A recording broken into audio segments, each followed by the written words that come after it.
सार्थ तुकाराम महाराज गाथा अभंग 229. मी दास तयाचा जया चाड नाही, सुख दुःख दोहा विरहित जो. मी दास तयाचा जया चाड नाही, सुख दुःख दोहा विरहित जो. राहिला से उबा भ्योतेरेचे तीरी, कट दोन्ही करी धरोनिया. राहिला से उभा भिव रेचे तीरे, कट दोन्ही करी धरोनिया. नवल काय तरी पाचारित पावे, न त्वरित धावे भक्ती काजे. नवल काय तरी पाचारित पावे, न त्वरित धावे भक्ती काजे. सर्व भार माझा ज्याशी आहे, चिंता तोची माझा दाता स्वहिताचा. सर्व भार माझा ज्याशी आहे चिंता, तोची माझा दाता स्वहिताचा.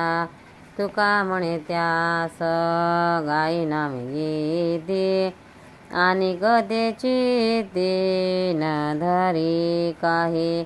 तुका म्हणे त्यास गाई नामे गीते, आणि कधेची ते न धरी काही. मी दास तयाचा जया चाड नाही, सुख दुःख दोहा विरहित जो. अर्थ: स्वतःच्या स्थितीबद्दल आणि देवाच्या कृपेबद्दल तुकाराम महाराज म्हणतात, ज्या देवाला कसलीही इच्छा नाही आणि जो सुख आणि दुःख या दोहोच्या पलीकडे आहे, अशा देवाचा मी दास झालो आहे. भीमेच्या तीरावर कमरेवर दोन्ही हात ठेवून तो सज्ज उभा आहे.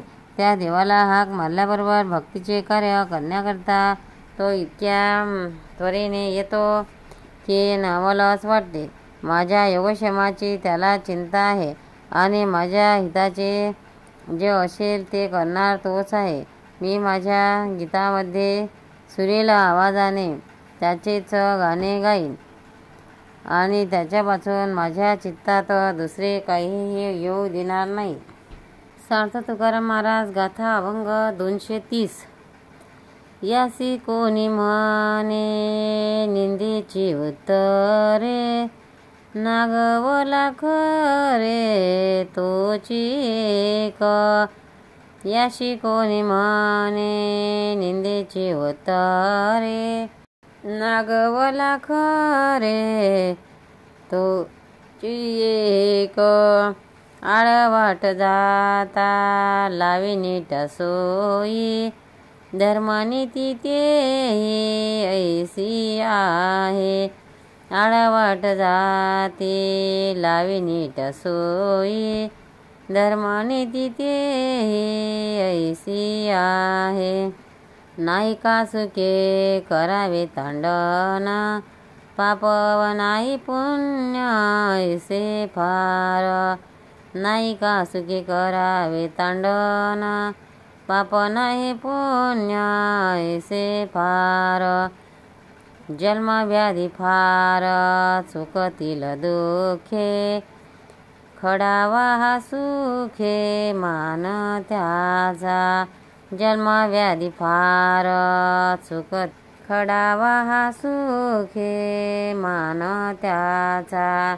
तुका म्हणे निंब दिदल्या वाचोन, अंतरीचा शीन कैसा जाय. तुका म्हणे निंब दिदल्या वाचोन, अंतरीचा शीन कैसा जाय.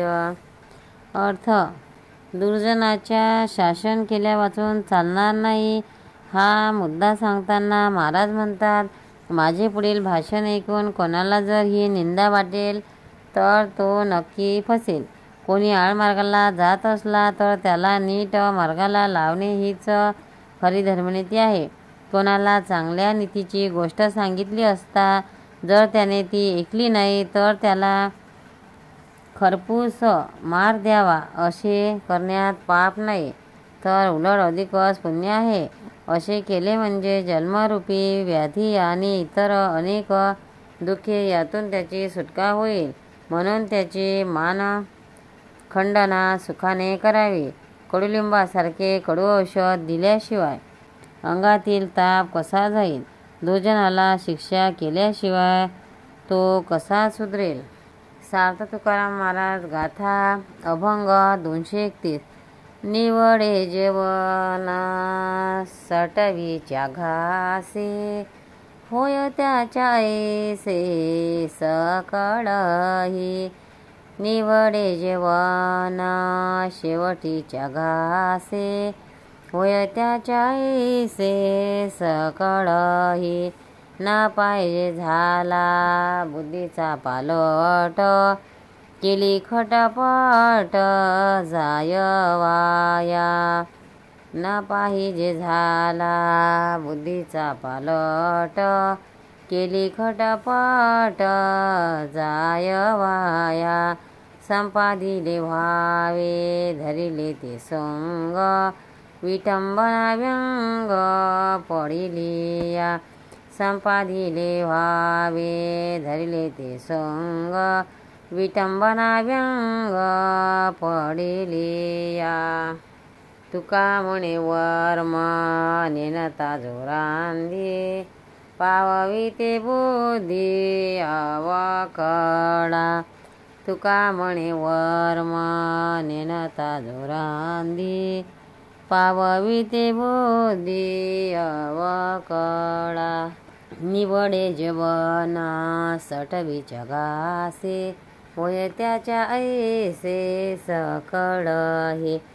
अर्थ कोणत्याही गोष्टीचे खरे मर्म जाणणे फार आवश्यक आहे. हे सांगताना महाराज दृष्टांत देतात की जेवणात शेवटचा घास गोड असेल तर जेवण चांगले झाले असे ठरते.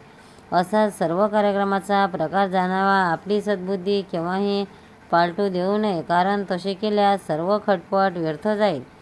जे काम स्वीकारले आहे आणि त्याबरोबर आवका घेतला आहे ते सर्व ताडीस नेले पाहिजे. त्यात काही कमी झाले तर फजिती होईल. स्वयंपाक करण्याचे ज्ञान नसताना जे लोक स्वयंपाक करतात त्यांच्या अतिशहाणपणाची फजिती होते. म्हणून परमार्थात खरे मर्म कळले पाहिजे आणि आरंभ केलेले व्रत हे उपासना तडीस नेले पाहिजे. यातच खरा शहाणपणा आहे. पंढरीनाथ भगवान की जय. तुकाराम महाराज की जय. भक्तांनो, व्हिडिओ आवडल्यास व्हिडिओला लाईक करा, शेअर करा, सबस्क्राईब करा. तसेच बाजूला असलेल्या बेलवर क्लिक करा, म्हणजे याच्यापुढील सर्व व्हिडिओ तुम्हाला सर्वात आधी मिळत जातील. जय श्री कृष्ण.